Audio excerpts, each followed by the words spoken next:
নমস্কার। আজ যে টোটকাটি বলবো প্রত্যেক বাবা মায়ের জন্য। অনেকেই চিন্তা করে আমার মেয়ে শ্বশুরবাড়িতে গিয়ে আনন্দ থাকবে কি না, সেখানে গিয়ে অ্যাডজাস্টমেন্টভাবে চলতে পারবে কি না।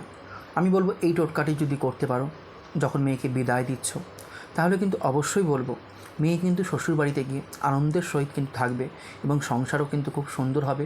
তাদের দাম্পত্য জীবনও কিন্তু খুব ভালো থাকবে। কী করতে হবে? মেয়ের বিদায় বেলায় হলুদ রঙের যে কোনো একটি পাত্র নিতে হবে। সেটি মাটির পাত্র কালার করা হোক বা যে কোনো হলুদ রঙের একটি পাত্র নিতে হবে। হলুদ রঙের পাত্রে সামান্য জলে একটুখানি পরিমাণে হলুদ মেশাতে হবে, শুকনো গুঁড়ো হলুদ। মেশানোর পর এই জলে কিন্তু একটি তামার কয়েন রাখবে। তাহলে হলুদ পাত্র নিলে, তার মধ্যে জল নিলে, তারপর শুকনো হলুদ মিশিয়ে একটি তামার কয়েন রাখতে হবে। তারপর যখন মেয়েকে বিদায় করা হবে, কন্যা বিদায় হবে, তার চারপাশে 7 বার ক্লকওয়াইজ, অ্যান্টি ক্লকওয়াইজ নয়, ক্লকওয়াইজ 7 বার ঘুরিয়ে তার সামনে ফেলে দিতে হবে। এটিকে যেন সে পালিয়ে যায়। এমনটা যদি করতে পারো, শ্বশুরবাড়িতে কিন্তু অবশ্যই মেয়ে আনন্দে থাকবে এবং দাম্পত্য জীবনে কিন্তু তাদের মধুর হবে। আমি গ্যারেন্টি দিচ্ছি। নমস্কার।